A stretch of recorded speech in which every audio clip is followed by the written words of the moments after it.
Okay, guys, so Greek music. Just to recap, basically, so Greek music, obviously, we're looking at this part of the world here. So we're just east of Italy, and we have a central point between Asia, the Middle East, North Africa, and Europe. So Greece is definitely a melting pot of all these different styles. As a recap, if we remember, Greek music is based on modes rather than diatonic scales, which means that we have some Western notes and some notes that aren't particularly Western. So we might have microtones that are in between those, often associated with celebrations or stories, which are ballads. And then we've got the rebetiko, which is music about social issues or politics. Traditional instruments that have close links with Western instruments are always used. Now, I want to go through a little bit of the instrumentation later on, but we need to think about what we're listening to when we're listening to Greek music. So, here is a piece of Greek music, and hopefully you've probably heard this before, but it should bring some of these things to life.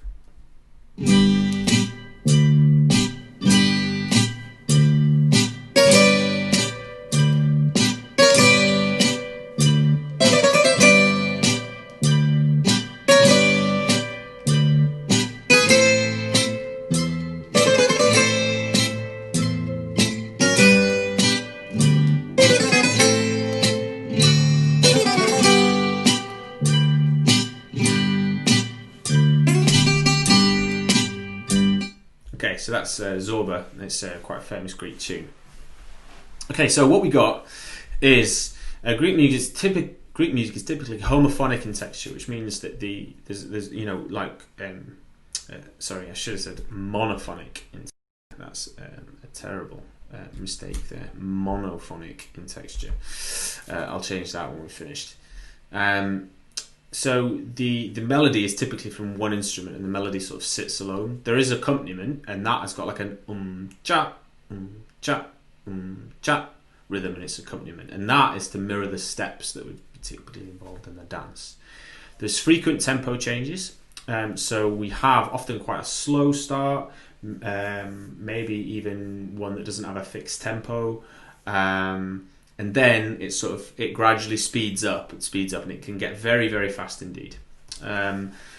Like we said before, there's modal scales to construct the melody, so there won't be typically Western scales. Sometimes they are, but sometimes they're not.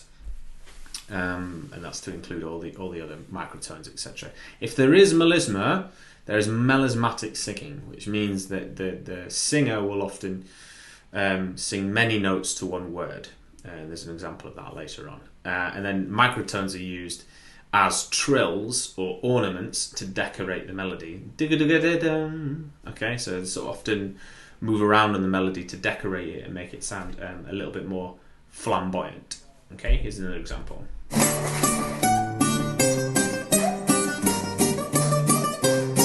Again, melody on one instrument, umchar rhythm, and you can tell it's speeding up already.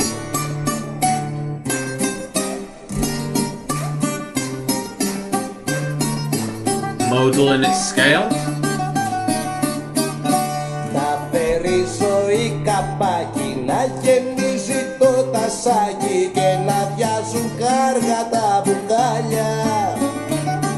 Σταματήσαν τα ρολόγια, σπάσανε τα κομπολόγια και έγιναν τα όνειρα ρετάλια.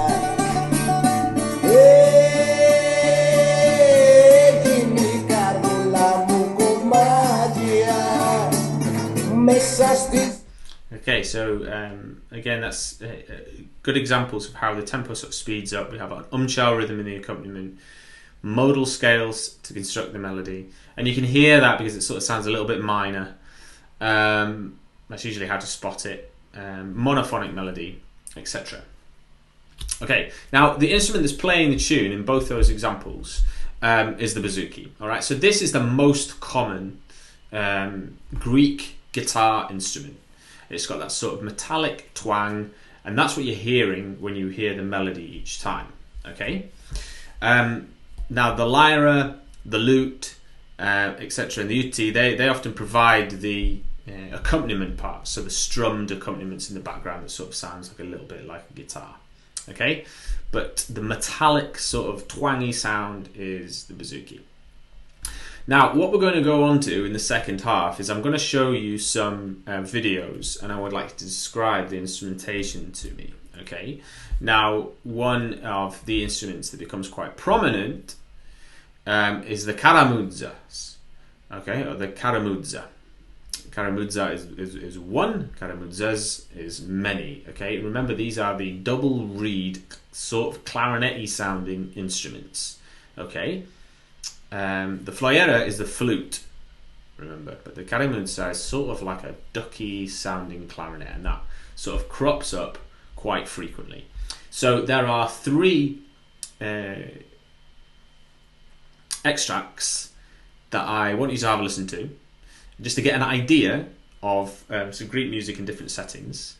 Some of them are quite professional, and some of them are very folky and not very professional, but it's a good introduction. And then after that, there's a couple of songs that I'm going to play in a video that I would like you to try and analyze for me. Okay? Thanks.